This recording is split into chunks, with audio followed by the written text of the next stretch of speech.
بسم الله الرحمن الرحيم ومن حيث خرجت فول وجهك شطر المسجد الحرام وإنه للحق من ربك وما الله بغافل عما تعملون ومن حيث خرجت فول وجهك شطر المسجد الحرام وحيث ما كنتم فولوا وجوهكم شطره لئلا يكون للناس عليكم حجة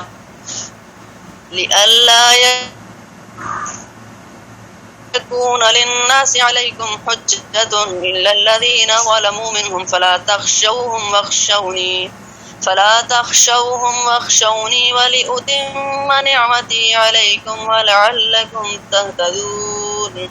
كما أرسلنا فيكم رسولا منكم يتلو عليكم آياتنا ويزكيكم ويعلمكم الكتاب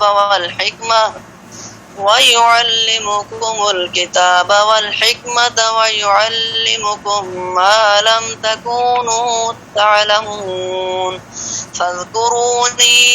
أذكركم واشكروا لي ولا تكفرون يا أيها الذين آمنوا استعينوا بالصبر والصلاة إن الله مع الصابرين.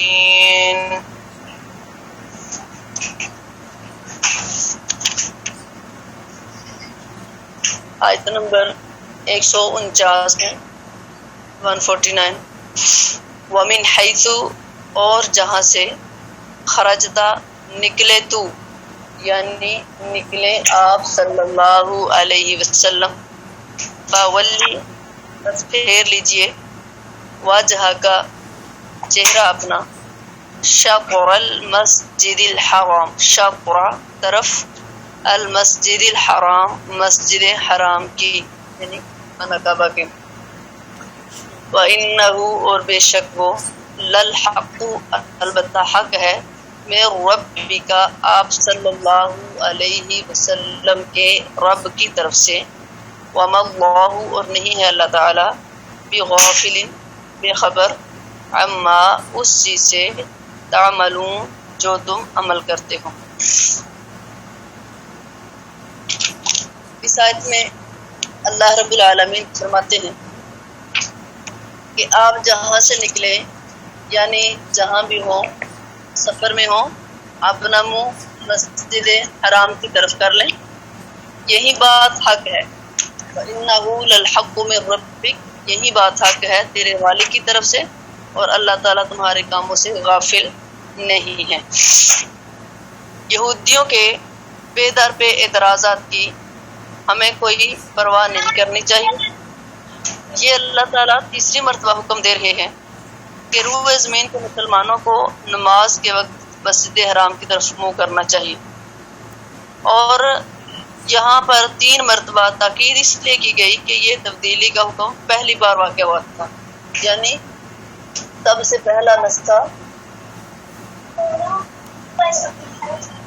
پہلا نسخہ جو ہے وہ بیت اللہ کی تبدیلی کا ہوا کعبہ کی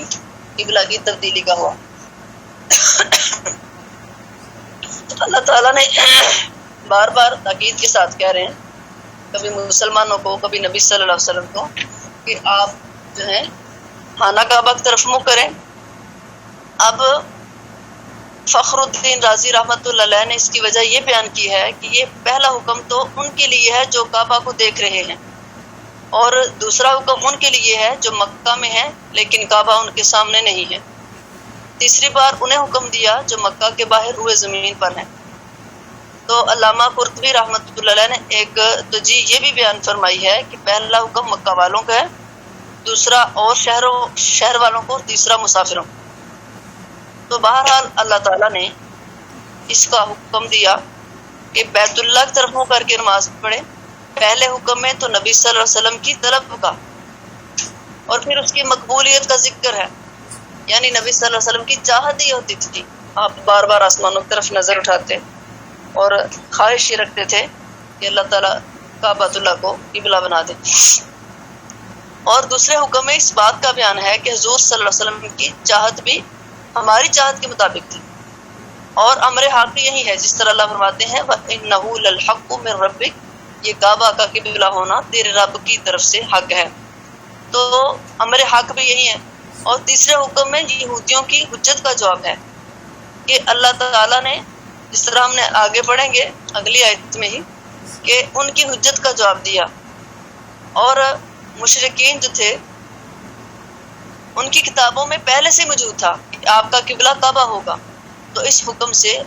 وہ پیشین گوئی بھی پوری ہوئی، اور ساتھ ہی اللہ تعالیٰ نے مشرکین کی حجت بھی ختم کر دی کہ وہ کعبہ کو متبرک اور مشرف مانتے تھے، اور اب حضور صلی اللہ علیہ وسلم کی توجہ بھی اسی کی طرف ہو گئی، تو اللہ تعالیٰ نے بار بار حکمتوں کو بخوبی تفصیل سے بیان کرتے ہوئے کعبہ کی طرف منہ کرنے کا حکم دیا۔ پھر اللہ رب العالمین فرماتے ہیں وَمِنْ حَيْثُ، اور جہاں سے بھی خرجتا نکلیں آپ صلی اللہ علیہ وسلم، یعنی سفر میں ہیں، گھر میں ہیں، باہر ہیں، دور دراز ہیں، آپ بھی، آپ کی امت کے لوگ بھی، فرمایا فولی، بس پھیر لیجئے، وجہ کا چہرہ اپنا، شطر المسجد الحرام، طرف مسجد حرام کی۔ پھر نبی صلی اللہ علیہ وسلم کی امت کو حکم ہوا وحیث، اور جہاں کہیں بھی، ما کنتم، آپ ہوں، ما کنتم ہو تم، مسلمانوں کو کہا جا رہا ہے کہ تم جہاں کہیں بھی ہو، فولو، یہ جمع کا سیگا ہے، فولی سیگا واحد مذکر ہے، نبی صلی اللہ علیہ وسلم کے لیے فولی اپنا چہرہ پھیر لے، اور فولو مسلمانوں کو، تمام امت کو کہا جا رہا ہے کہ تم بھی اپنے چہرے پھیر لو، فولو بس پھیر لو، وجوہکم اپنے چہروں کو، شطرہ طرف اسی کی، کس کی طرف، کس کی طرف، مسجد حرام بیت اللہ کی طرف، یعنی اب وہ ہمارا قبلہ ہے، اس قبلہ کی طرف اپنا منہ پھیر لو۔ کیوں پھیر لو؟ لی اللہ، تاکہ نہ، یکونا ہو، للناسی لوگوں کے لیے، علیکم تم پر، حجتن کوئی حجت، کوئی بہانہ، کوئی اعتراض، کوئی عذر، الا الذین، مگر وہ لوگ، ظالموا جنہوں نے ظلم کیا، منہم ان میں سے، فلا پسنا، تخشوہم تم ڈرو ان سے، واخشونی اور ڈرو مجھ سے، والی اتما اور تاکہ میں پوری کروں، نعمتی نعمت اپنی، علیکم تم پر، ولعلکم اور تاکہ تم تہتدون ہدایت پاؤ۔ اب اس آیت میں اللہ رب العالمین فرماتے ہیں کیا میرے پیغمبر جناب محمد صلی اللہ علیہ وسلم آپ جہاں سے بھی نکلیں اپنا منہ مسجد حرام کی طرف کریں، پھر مسلمانوں کو کہا مسلمانوں تم جہاں بھی ہو نماز میں اپنے منہ اسی طرف یعنی مسجد حرام کی طرف کرو، تاکہ لوگوں کو تم پر اعتراض کا موقع نہ رہے۔ وہ اعتراض کیا تھا؟ مسجد حرام کی طرف متوجہ ہونے کا حکم 3 بار دیا۔ ابن عباس رضی اللہ عنہ فرماتے ہیں یہ چونکہ اسلام میں پہلا نسخ ہے اس لیے تکرار برائے تاکید ہے، یعنی بار بار، اور نبی صلی اللہ علیہ وسلم جو بھی اہم بات ہوتی تھی نا اس کو 3 بار دہرایا کرتے تھے، تو یہ اللہ تعالیٰ بھی تاکید کے ساتھ اس بات کو بار بار بیان کر رہے ہیں۔ تو اللہ تعالیٰ فرماتے ہیں لِأَلَّا يَكُونَ لِلنَّاسِ عَلَيْكُمْ حُجَّةٌ، اس سے معلوم ہوتا ہے کہ اہل کتاب کے لیے اس اعتراض کی گنجائش بھی نہ رہے کہ نبی آخر الزمان صلی اللہ علیہ وسلم کا قبلہ تو کعبہ ہوگا، کیونکہ ان کی کتابوں میں لکھا ہوا تھا کہ آخری پیغمبر کا قبلہ جو ہے وہ کعبہ ہوگا، اور یہ بیت المقدس سے متوجہ ہو کر نماز پڑھتے ہیں، وہ اعتراض کرتے۔ اب اللہ تعالیٰ نے فرمایا کہ اہل کتاب کو کوئی حجت تم پر باقی نہ رہے، وہ جانتے تھے کہ امت کی پہچان جو ہے آخری پیغمبر جناب محمد رسول اللہ صلی اللہ علیہ وسلم اور آپ کی امت کی پہچان جو ہے وہ کعبہ کی طرف رخ کر کے نماز پڑھنا ہے۔ جب وہ صفت نہ پائیں گے، جب یہودی مسلمانوں کے اندر یہ صفت نہیں پائیں گے تو فرمایا انہیں شک کی گنجائش ہو سکتی ہے، لیکن جب انہوں نے آپ صلی اللہ علیہ وسلم کو اس قبلہ کی طرف پھرتے ہوئے دیکھ لیا تو اب انہیں کسی طرح کا یا کسی قسم کا شک نہیں رہنا چاہیے۔ اور یہ بات بھی ہے کہ جب وہ تمہیں اپنے قبلہ کی طرف نماز پڑھتے ہوئے دیکھیں گے تو ان کے ہاتھ ایک بہانہ لگ جائے گا۔ جب مسلمان بیت المقدس کی طرف منہ کر کے ہی نماز پڑھتے رہے تو ان کو بہانہ مل جائے گا کہ دعویٰ یہ کرتا ہے کہ میں ابراہیمی ہوں، تو اس کے قبلے کو اختیار نہیں کرتا، اور ہمارے دین یہودیت سے نفرت کرتا ہے تو ہمارا قبلہ اختیار کرتا ہے، یہ بہانہ ان کے ہاتھ لگے گا۔ لیکن جب تم ابراہیمی قبلے کی طرف متوجہ ہو جاؤ گے اور اس طرف منہ کر کے نماز پڑھو گے تو ان کے سارے اعتراضات ختم ہو جائیں گے۔ تو پھر فرمایا اللہ رب العالمین نے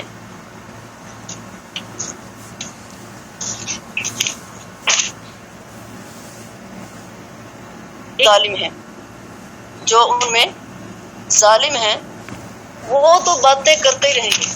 وہ اعتراض کرتے رہیں گے، یعنی یہ جو منافقین ہیں، مشرک ہیں، یہودی ہیں، یہ اعتراضات کرتے ہی رہیں گے۔ تو فرمایا آپ نے ان سے فلا تخشوا، آپ نے ان سے ڈرنا نہیں ہے۔ یعنی ان میں سے جو ظالم اور ضدی مشرکین بطور اعتراض کہتے تھے کہ یہ شخص ملت ابراہیمی پر ہونے کا دعویٰ کرتا ہے اور پھر ابراہیمی قبلے کی طرف نماز نہیں پڑھتا، تو فرمایا اب انہیں جواب مل گیا کہ یہ نبی ہمارے احکام کا متبع ہے۔ جواب مل گیا، یعنی ان لوگوں کو پتہ چل جائے گا کہ یہ نبی صلی اللہ علیہ وسلم اللہ کے احکام کی پیروی کرنے والے ہیں، ان یہود و نصارہ کے قبلے کو اختیار کرنے والے نہیں ہیں۔ تو فرمایا پہلے ہم نے اپنی کمال حکمت سے انہیں بیت المقدس طرف منہ کرنے کا حکم دیا، یعنی مسلمانوں کو، جس سے یہ بچا لائے۔ پھر ابراہیمی قبلے کی طرف پھر جانے کو کہا، جس سے دل و جان سے بچا لائے مسلمان اور نبی صلی اللہ علیہ وسلم۔ بس آپ صلی اللہ علیہ وسلم ہر حال میں ہمارے احکام کے ماتحت ہیں، اللہ تعالیٰ فرماتے ہیں۔ تو اللہ نے فرمایا الا الذین ظلموا منہم فلا تخشوہم واخشونی، فرمایا مسلمانوں ان ظالموں کے شبہ ڈالنے سے تمہیں شک نہیں ہونا چاہیے، ان باغیوں کی سرکشی سے تم نے خوف نہیں کرنا، تم نے ڈرنا نہیں ہے۔ فرمایا ان کے بے جا اعتراضوں کی مطلق پرواہ نہیں کرنی، ہاں میری ذات سے ڈرنا ہے۔ وخشونی، فرمایا ان سے کسی قسم کا خوف نہیں رکھنا، صرف مجھ ہی سے ڈرنا ہے۔ تو فرمایا قبلہ بدلنے میں جہاں یہ مصلحت تھی کہ لوگوں کی زبانیں بند ہو جائیں، وہاں یہ بھی بات تھی کہ میں چاہتا ہوں کہ وَلِأُتِمَّ نِعْمَتِي عَلَيْكُمْ وَلَعَلَّكُمْ تَهْتَدُونَ، میں چاہتا ہوں کہ اپنی نعمت تم پر پوری کر دوں اور قبلہ کی طرح تمہاری تمام شریعت کامل کر دوں اور تمہارے دین کو ہر طرح مکمل کر دوں۔ اور اس میں ایک راز یہ بھی تھا کہ جس قبلہ سے اگلی امتیں بہک گئی تم اس سے نہ ہٹو، یعنی اصل قبلہ ابراہیمی ہے، ہم نے اس قبلہ کو خصوصیت کے ساتھ تمہیں عطا فرما کر تمہارا شرف اور تمہاری فضیلت اور بزرگی تمام امتوں پر ثابت کر دی۔ اللہ تعالیٰ نے فرمایا وَلَعَلَّكُمْ تَهْتَدُونَ، تاکہ تم راہ پاؤ، یعنی اللہ نے تم پر اپنی نعمت اسلام پوری کر دی، اپنا احسان تم پر پورا کر دیا، اور فرمایا کہ ایک غرض یہ بھی ہے وَلَعَلَّكُمْ تَهْتَدُونَ، تاکہ تم ہدایت پاؤ، راہ پر آ جاؤ، یعنی استقبال کعبہ کا حکم بھی اتمام نعمت کے طور پر ہے، کعبہ کی طرف منہ کرنا بھی ایک نعمت کے پورا ہونے کی طرف دلیل ہے۔ پھر اللہ رب العالمین نے فرمایا کما، جیسا کہ یا جیسا ارسلنا، بھیجا ہم نے، فیکم، تم میں، رسولاً، ایک رسول، جناب محمد صلی اللہ علیہ وسلم، منکم، تم میں سے، یتلو، وہ پڑھتا ہے، علیکم، تم پر، آیاتنا، ہماری آیتیں، وَيُزَكِّيكُمْ، اور پاک کرتا ہے تمہیں، وَيُعَلِّمُكُمْ، اور سکھاتا ہے تمہیں، الکتاب، کتاب، والحکمہ، اور حکمت، وَيُعَلِّمُكُمْ، اور سکھاتا ہے تمہیں، ما، جو، لم، نہیں، تکونو، تھے تم، تعلمون، جانتے ہو۔ اب اس آیت میں اللہ رب العالمین فرماتے ہیں کما ارسلنا فیکم رسولا، فرمایا یہ احسان اسی طرح کا ہے جیسے ہم نے تمہاری طرف ایک رسول بھیجا، یعنی جس طرح ہم نے اپنا ایک آخری پیغمبر جناب محمد رسول اللہ صلی اللہ علیہ وسلم کو تمہارے اندر بھیج کر اپنا احسان پورا کر دیا، اسی طرح اللہ نے تمہیں قبلہ خانہ کعبہ جو ہے قبلہ کی صورت میں دے کر اپنا احسان تم پر پورا کر دیا۔ یعنی فرمایا کہ جیسے ہم نے تمہاری طرف ایک رسول بھیجا تمہاری قوم میں سے جو ہماری آیتیں پڑھ کر تمہیں سناتا ہے اور تمہیں شرک اور کفر کی نجاست یا برے اخلاق اور بری عادات سے پاک کرتا ہے۔ وَيُعَلِّمُكُمُ الْكِتَابَ وَالْحِکْمَةَ، تمہیں کتاب سکھاتا ہے، کتاب سے مراد یہاں قرآن مجید ہے، والحکمہ، حکمہ سے مراد یہاں حدیث شریف ہے، حدیث شریف جو قرآن کریم کی تفسیر ہے۔ اور جو بندہ قرآن کو مانتا ہے، نبی صلی اللہ علیہ وسلم کی حدیث کو نہیں مانتا، وہ بھی کافر ہے، اور جو صرف حدیث کو مانتا ہے، قرآن کو نہیں مانتا، وہ بھی کافر ہے۔ جو ان دونوں کو نہیں مانتا وہ بھی کافر ہے، جو ان دونوں کو مانتا ہے وہ پکا مومن ہے، مسلمان ہے، کیونکہ نبی کریم صلی اللہ علیہ وسلم نے فرمایا تھا ترکت فیکم امرین لن تضلوا ما تمسکتم بہما کتاب اللہ و سنت رسولہ، میں تمہارے اندر دو چیزیں چھوڑ کر جا رہا ہوں،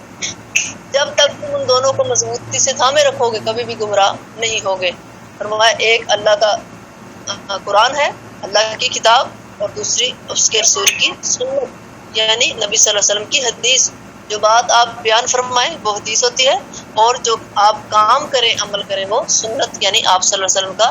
طریقہ ہوتا ہے۔ تو فرمایا میرا وہ جو پیغمبر ہے وہ تمہیں قرآن و حدیث کی تعلیم دیتا ہے، وَيُعَلِّمُكُم مَّا لَمْ تَكُونُوا تَعْلَمُونَ، اور تمہیں وہ باتیں سکھاتا ہے جو تم جانتے بھی نہیں تھے۔ تو اس تشبیہ کا مفہوم یہ ہے، یعنی تشبیہ دیا نا، کما ارسلنا، ایک تشبیہ بیان کرنا، کسی چیز کے ساتھ مشابہت کرنا کہ جیسے ہم نے یہ کام کیا ویسے ہم نے یہ کیا، یعنی جس طرح ہم نے پیغمبر بھیج کر احسان کر دیا، اسی طرح ہم نے کعبہ قبلہ بنا کر احسان کر دیا۔ اس تشبیہ کا مفہوم یہ ہے کہ خانہ کعبہ کو قبلہ قرار دے کر ہم نے حضرت ابراہیم علیہ السلام کی دعا کو شرف قبولیت بخشا جو انہوں نے کعبہ کے بارے میں کی تھی۔ ہم نے ابھی پیچھے پڑھا نا تھوڑا پہلے اس بارے کے آخر میں کہ ابراہیم علیہ السلام نے خانہ کعبہ کو بنایا، اس کو تعمیر کیا، تو اللہ سے دعا کی کہ اللہ ہم نے تیرا گھر تو بنا دیا، اب اس کے اندر امام تو نے بھیجنا ہے، پیغمبر تو نے بھیجنا ہے، تاکہ وہ پیغمبر آ کر لوگوں کو کتاب و حکمت کی تعلیم دے۔ تو انہوں نے دعا کی تھی کہ جس طرح نبی آخر الزمان صلی اللہ علیہ وسلم کو مبعوث فرما کر اللہ نے ان کی اس دعا کو قبول کیا جو انہوں نے بعثت رسول صلی اللہ علیہ وسلم کے بارے میں کی تھی۔ تو قرآن میں الکتاب اور حکمت سے مراد یہی کتاب و سنت ہے، اور ما لم تکونوا تعلمون سے مسائل، مابعد، حشر و نشر، مبدا، نبوت وغیرہ مراد ہیں، یعنی اللہ تعالیٰ نے ما لم تکونوا تعلمون جو ہم جانتے بھی نہیں تھے، یعنی قبر کے مراحل، حشر کے مراحل، اور قبر کا عذاب، جہنم کا عذاب، قبر قیامت کی ہولناکیاں، جنت کے مناظر، جنت کی نعمتیں جو ہم جانتے بھی نہیں تھے، تو وہ نبی صلی اللہ علیہ وسلم نے ہمیں بتا دی۔ تو اللہ تعالیٰ نے ہماری اس انداز سے تربیت کی ہے کہ جس طرح میں نے اپنا آخری پیغمبر بھیج کر تمہارے اندر تمہارے اوپر اپنا احسان کر دیا۔ اور قرآن کریم کی ایک آیت ہے لقد من اللہ علی المؤمنین، اللہ نے ایمان والوں پر احسان کیا، یعنی اللہ نے بیش بہا دنیا میں نعمتیں عطا کی، ہمیں بہت زیادہ نعمتیں دی ہیں، لیکن کسی بھی نعمت کا ہمارے اوپر احسان نہیں جتلایا سوائے نعمت محمد صلی اللہ علیہ وسلم کے، کہ میں نے اپنا آخری پیغمبر بھیج کر ہمارے اوپر احسان کر دیا۔ یہاں اللہ تعالیٰ اپنی بہت بڑی نعمت کا ذکر کر رہے ہیں، کما ارسلنا فیکم رسولا، فرمایا اس نے ہم اللہ سے کہہ رہے ہیں، یا ہم نبی صلی اللہ علیہ وسلم لوگوں کو بتا رہے ہیں، یا صحابہ کرام کہہ رہے ہیں کہ اس نے ہم میں ہماری جنس کا ایک نبی مبعوث فرمایا جو اللہ تعالیٰ کی روشن اور نورانی کتاب کی آیتیں ہمارے سامنے تلاوت فرماتا ہے، اور رذیل عادات، برے اخلاق اور نفس کی شرارتوں اور جاہلیت کے کاموں سے ہمیں روکتا ہے، اور ظلمت کفر سے نکال کر نور ایمان کی طرف ہماری رہنمائی کرتا ہے، اور کتاب و حکمت یعنی قرآن و حدیث ہمیں سکھاتا ہے، اور ہم پر وہ راز کھولتا ہے جو آج تک ہم پر کھلے نہیں تھے۔ وَيُعَلِّمُكُم مَّا لَمْ تَكُونُوا تَعْلَمُونَ، بس آپ صلی اللہ علیہ وسلم کی وجہ سے وہ لوگ جن پر صدیوں سے جہالت چھائی ہوئی تھی، گمراہی چھائی ہوئی تھی، جنہیں صدیوں سے تاریکی نے گھیر رکھا تھا، جن پر مدتوں سے بلائی کا کوئی اثر بھی نظر نہیں آتا تھا، دنیا کی زبردست علامہ ہستیوں کے آپ صلی اللہ علیہ وسلم استاد بن گئے، وہ علم میں گہرے، تکلف میں تھوڑے، دلوں کے پاک اور زبان کے سچے بن گئے۔ دنیا کی حالت کا یہ انقلاب بجائے خود حضرت محمد رسول اللہ صلی اللہ علیہ وسلم کی رسالت کی تصدیق کا ایک شاہد ہے۔ تو اللہ تعالیٰ نے فرمایا ہم نے اپنا پیغمبر بھیج کر احسان کر دیا، اور فرمایا جو اس پیغمبر کی اطاعت نہیں کرتا، اس نعمت محمد صلی اللہ علیہ وسلم کی شکر گزاری نہیں کرتا، فرمایا وہ کافر ہے۔ الم تر الی الذین بدلوا نعمت اللہ کفرا، سورہ ابراہیم میں اللہ فرماتے ہیں کہ کیا تو نے ان لوگوں کو نہیں دیکھا جنہوں نے اللہ کی نعمت کے بدلے کفر کیا اور اپنے وحلوا قومهم دار البوار، اپنی قوم کو ہلاکت کے گڑھے میں ڈال دیا۔ یہاں اللہ کی نعمت سے مراد حضرت محمد رسول اللہ صلی اللہ علیہ وسلم ہے، اسی لیے اس آیت میں بھی اپنی نعمت کا ذکر فرما کر لوگوں کو اپنی یاد اور اپنے شکر کا حکم دیا کہ لوگوں میں نے اپنی نعمت تم پر پوری کر دی ہے، نعمت محمد تمہیں عطا کر دی، قبلہ تمہیں عطا کر دیا، اور فرمایا تمہارے اوپر اپنا دین بھی مکمل کر دیا۔ فرمایا ساری نعمتیں تمہارے اوپر مکمل ہو گئی، اب تم نے کیا کرنا ہے، فاذکرونی، بس ذکر کرو میرا، اذکرکم، میں ذکر کروں گا تمہارا، تم مجھے یاد کرو میں تمہیں یاد کروں گا، واشکروا لی، اور شکر کرو میرے لیے، یعنی میرا شکر کرو، ولا تکفرون، اور نہ تم کفر کرو۔ اب اس آیت میں اللہ رب العالمین فرماتے ہیں لوگو تم میری یاد کرتے رہو، مجھے یاد کرتے رہو، میں تمہیں یاد رکھوں گا، اور میرا شکر کرو، میری ناشکری نہ کرو۔ فاذکرونی میں فا جو ہے نا تفریع لا کر اشارہ فرمایا ہے کہ مذکورہ انعامات کا تقاضا یہ ہے کہ میری شکر گزاری کے لیے مجھے یاد کرتے رہو۔ اللہ اکبر۔ اور ذکر الہی اللہ تعالیٰ کی اطاعت اور فرما برداری کا ہی نام ہے۔ جو بندہ اللہ کا ذکر کرتا ہے یوں سمجھ لو کہ وہ اللہ کی اطاعت کر رہا ہے، اللہ کی فرما برداری کر رہا ہے۔ اور ایک حدیث کے اندر ہے من اطاع اللہ فقد ذکر اللہ، جس نے اللہ تعالیٰ کی اطاعت کی اس نے اللہ کو یاد کیا۔ ویسے بھی اللہ تعالیٰ کے ذکر کی بڑی فضیلت آئی ہے، آپ نے حدیث سنی ہوگی کہ اللہ تعالیٰ کے کچھ فرشتے زمین پر پھیل جاتے ہیں، زمین کے اوپر جو ہیں آتے ہیں، دیکھتے ہیں جہاں پہ اللہ کا ذکر ہو رہا ہوتا ہے، ان مجالس کو تلاش کرتے ہیں، ڈھونڈتے ہیں، اور جن مجالس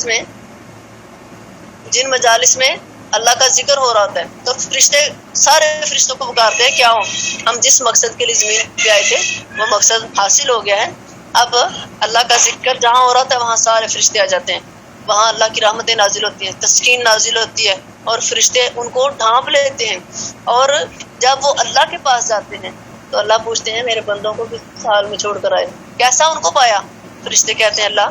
میرا ذکر کر رہے تھے، اللہ فرماتے ہیں مجھ سے کیا مانگ رہے تھے؟ فرشتے کہتے ہیں حالانکہ اللہ خود بہت زیادہ جانتا ہے، فرشتے کہتے ہیں اللہ تجھ سے تیری جنت کا سوال کر رہے تھے، اللہ ہمیں بھی جنت الفردوس میں اعلیٰ مقام عطا کر، اللہ ہم سب کو جنت الفردوس میں جانے والے اعمال کرنے کی توفیق دے دے۔ تو فرشتے کہتے ہیں اللہ تیرا ذکر کر تھے، تجھ سے جنت مانگ رہے تھے، اللہ فرماتے ہیں کیا انہوں نے میری جنت کو دیکھا ہے؟ فرشتے کہتے ہیں نہیں اللہ، کہا اگر میری جنت کو دیکھے تو پھر کیا صورتحال ہو؟ کہا اللہ تجھ سے اور جنت کا سوال کرے۔ پھر اللہ پوچھتے ہیں مجھ سے کس چیز کی پناہ مانگتے ہیں؟ رشتے کہتے ہیں اللہ تیری جہنم سے تیری پناہ چاہتے ہیں۔ اللہ فرماتے ہیں کیا انہوں نے میری جہنم کو دیکھا؟ فرمایا نہیں۔ فرمایا اگر میری جہنم کو دیکھ لے پھر کیا اس کی کیفیت ہو؟ رشتے کہتے ہیں پھر تو تجھ سے اور زیادہ ڈرے۔ تو اللہ فرماتے ہیں میرے فرشتوں تم گواہ ہو جاؤ، جو میرا ذکر کرنے کے لیے بیٹھے ہیں، میرا قرآن سننے کے لیے، قرآن سیکھنے اور سمجھنے کے لیے بیٹھے ہیں، میں نے ان سب کو معاف کر دیا۔ فرشتے کہتے ہیں اللہ تو روایت ہے کہ اللہ ان لوگوں میں تو ایک ایسا بھی شخص تھا جو ذکر سننے نہیں آیا تھا، وہ تو اپنے کسی کام سے کہیں جا رہا تھا، تو گزرتے گزرتے اس نے دیکھا کہ یہاں کیا ہو رہا ہے، وہ بھی آ کے وہاں پہ بیٹھ گیا۔ فرمایا فرشتوں تم گواہ رہو میں نے اس کو بھی معاف کر دیا۔ یعنی اللہ تعالیٰ کو یاد کرنے کی اتنی برکتیں ہیں، اللہ تعالیٰ کو یاد کرنا جو ہے یہ اللہ کا شکر ہے۔ فرمایا کہ اللہ اکبر کبیر، اللہ تعالیٰ کی یاد کرنے والے جو ہیں، اللہ کی یاد کرنے والے کو اللہ بھی یاد کرتا ہے، اس کا شکر کرنے والے کو اللہ زیادہ دیتا ہے، اور نہ شکرے کو اللہ تعالیٰ سزا بھی دیتے ہیں۔ جس طرح اللہ نے فرمایا کہ لَئِن شَكَرْتُمْ لَأَزِيدَنَّكُمْ، اگر تم میری نعمتوں پر میرا شکریہ ادا کرو گے تو میں تمہیں زیادہ دوں گا۔ آج اگر ہم سوچیں، اللہ فرماتے ہیں فَاذْكُرُونِي، تم مجھے یاد کرو میں تمہیں یاد کروں گا۔ نبی کریم صلی اللہ علیہ وسلم نے فرمایا، اللہ فرماتے ہیں، یعنی اللہ فرماتے ہیں کہ جو بندہ، حضرت ابن عباس رضی اللہ فرماتے ہیں، حدیث قدسی میں ہے کہ جو مجھے اپنے دل میں یاد کرتا ہے، جس حدیث میں نبی صلی اللہ علیہ وسلم کہے نا کہ اللہ فرما رہے ہیں، وہ حدیث قدسی ہوتی ہے۔ نبی صلی اللہ علیہ وسلم فرماتے ہیں کہ اللہ تعالیٰ فرماتا ہے کہ جو مجھے اپنے دل میں یاد کرتا ہے میں بھی اسے اپنے دل میں یاد کرتا ہوں، اور جو مجھے کسی جماعت میں یاد کرتا ہے میں بھی اسے اس سے بہتر جماعت یعنی فرشتوں میں یاد کرتا ہوں. اور فرمایا جو میری طرف ایک بالشت چل کر آتا ہے, ایک بالشت اتنا سا فاصلہ چل کر آتا ہے, فرمایا میں اس کی طرف ایک ہاتھ چل کر آتا ہوں. اور میں اگر تو اے بنی آدم میری طرف ایک ہاتھ بڑھائے گا تو میں تیری طرف 2 ہاتھ بڑھاؤں گا, اور اگر تو میری طرف چلتا ہوا آئے گا تو میں تیری طرف دوڑتا ہوا آؤں گا. صحیح بخاری شریف کے اندر یہ حدیث ہے. تو فرمایا اگر تم اللہ کو یاد کرو گے تو اللہ تمہیں بھی یاد کرے گا, تم سے بہتر مجلس یعنی فرشتوں کی مجلس میں تمہیں بیٹھ کے یاد کریں گے. اور فرمایا واشکروا لی, میرا شکریہ ادا کرو. اللہ تعالیٰ نے فرمایا کہ شکر کرو گے نا. اب ہم دیکھیں نا, اگر ہم تھوڑا سا غور کریں تو ہم اللہ کی کتنی نعمتوں پر اللہ کا شکر ادا کرتے ہیں. ہم اللہ کی نعمتوں کا حق ادا کر ہی نہیں سکتے. ہم ساری زندگی دن رات ہر وقت اللہ کا شکر ادا کرتے رہیں پھر بھی حق ادا نہیں ہوتا. تو فرمایا اگر تم میری نعمتوں کا شکر کرو گے نا, لئن شکرتم لازیدنکم, تمہیں اور زیادہ دوں گا. اور یہ تو آزمایا ہوا ہے نا, جس نعمت پہ شکریہ ادا کرتے جائیں گے وہ بڑھتی جائے گی انشاءاللہ, اور بڑھتی بھی ہے الحمدللہ, بڑھتی بھی ہے. اللہ تعالیٰ کا وعدہ سچا ہے, اللہ کا فرمان سچا ہے, کبھی بھی اللہ کے فرمان میں تبدیلی نہیں آئی. اللہ فرماتے ہیں کہ اگر تم میرا شکریہ ادا کرو گے تو میں زیادہ عطا کروں گا. ہمیں چھوٹی چھوٹی نعمتوں پہ بھی شکریہ ادا کرنا چاہیے. ہمیں کوئی چھوٹی سے چھوٹی خوشی ملے ہمیں اللہ کا شکر ادا کرنا چاہیے. تو فرمایا لوگو تم میرا شکر کرو, لئن شکرتم لازیدنکم, میرا شکر کرو گے تمہیں زیادہ عطا کروں گا. ولئن کفرتم, اللہ نے فرمایا نا واشکروا لی, میرا شکریہ ادا کرو, ولا تکفرونی, میرے ساتھ کفر نہ کرو. عذابی لشدید, اگر تم میرے ساتھ کفر کرو گے میری ناشکری کرو گے تو میرے عذاب بھی بڑے سخت ہیں. اللہ اکبر کبیرہ. اور مسند احمد میں حدیث ہے,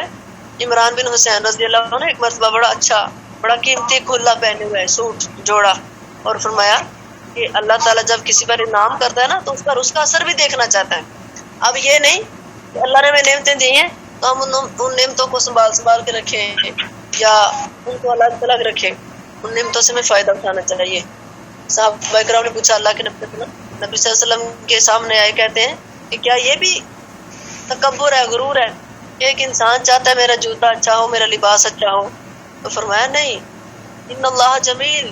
اللہ بڑا خوبصورت ہے, یحب الجمال, خوبصورتی کو پسند کرتا ہے. اللہ جب کسی انسان کو کوئی نعمت دیتے ہیں تو اللہ تعالیٰ اس کے سار اس پر دیکھنا چاہتے ہیں کہ میں نے اس کو نعمتیں دی, اس کو صرف کرتا ہے نہیں, خرچ کرتا ہے یا نہیں, اپنے اوپر لگاتا ہے یا نہیں. اللہ تعالیٰ اس بات کو پسند کرتے ہیں. فرمایا تکبر یہ ہے باطار الحق, حق کو ٹکرا دینا, وغمت الناس, اور لوگوں کو حقیر جاننا, یہ تکبر ہے. اچھا جوتا ہونا, اچھا لباس ہونا یہ تکبر نہیں ہے. فرمایا اللہ نے تمہیں نعمتیں دی ہیں تو اللہ تعالیٰ ان کے آثار بھی تمہارے اوپر دیکھنا چاہتا ہے. اللہ تعالیٰ نے فرمایا لوگوں ولا تکفرون, میرا کفر نہ کرو, یعنی اللہ تعالیٰ ناشکر انسان کو کبھی بھی معاف نہیں کرتا. اور نبی صلی اللہ علیہ وسلم عید مردوں کو الگ خطبہ دیے, پھر عورتوں کی طرف آئے, اور حضرت بلال رضی اللہ عنہ نبی صلی اللہ علیہ وسلم کے ساتھ تھے, اور نبی صلی اللہ علیہ وسلم نے عورتوں سے کہا کہ یا معاشر النساء تصدقنا, عورتوں کی جماعت تم صدقہ کیا کرو, اس لیے کہ میں نے تمہیں دیکھا ہے کہ تم عقل میں کم ہونے کے باوجود, دین میں کم ہونے کے باوجود سمجھدار آدمی کی عقل کو کھو دیتی ہو. اور تمہیں بتا کفرنا, تم کفر کرتی ہو. انہوں نے کہا کہ ہم اللہ کا کفر کرتے ہیں. فرمایا نہیں, تم اپنے خامدوں کا کفر کرتی ہو, خامدوں کی ناشکری کرتی ہو. اگر ساری زندگی بھی تمہیں دیتا رہے, ایک دن کمی آ جائے تو تم کہتی ہو جب سے تیرے گھر میں آئی ہوں میں نے خیر نہیں دیکھی. تو یہ کلمہ ناشکری کا اللہ تعالیٰ کو اتنا ناپسند ہے کہ فرمایا یہ عورتیں ساری زندگی کی اس کی محنت پر پانی ڈال دیتی ہیں. تو فرمایا یہ عورتیں میں نے اکثر جہنم میں جلدی دیکھی ہیں. تو ہمیں اپنے خامدوں کی ناشکری بھی نہیں کرنی چاہیے, اللہ کی ناشکری بھی نہیں کرنی چاہیے. حدیث کے اندر تو یہاں تک آیا کہ اگر کوئی بندہ تمہیں تحفہ دیتا ہے, آپ کے اندر تحفہ دینے کی ہمت نہیں ہے, آپ غریب ہیں, آپ تحفہ نہیں دے سکتے, تو آپ کم از کم اس کی تعریف کر دیں, تعریف کر دیں, تو شکریہ ادا کر دیں. تو یہ اتنا اچھا ایک عمل ہے. تو اللہ نے فرمایا فاذکرونی اذکرکم, لوگوں تم میرا شکریہ ادا کرو اور میرا کفر نہ کرو, میری ناشکری نہ کرو. پھر اگلی آیت اللہ فرماتے ہیں یا ایھا الذین آمنوا, اے لوگوں جو ایمان لائے ہو, استعینوا, مدد مانگو, بالصبر, ساتھ صبر کے,